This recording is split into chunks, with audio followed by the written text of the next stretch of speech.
One of the wonderful things about new technology is that you can make a book interactive. So in the series, Stories from Wisdom Woods, at the end of each story is a QR code that allows you to go to a video of Buster Beaver singing that verse song that the story's about.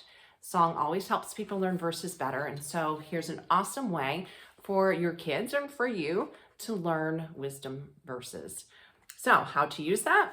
Simply take your smartphone, open the camera app, hold it over the QR code,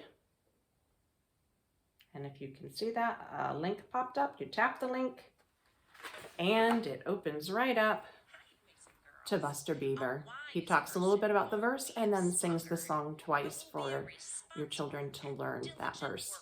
So if you prefer to do it differently, if you don't want to use your smartphone, you can also just go to YouTube, go to Bright Corner Studio, and all of the songs are there for you to learn.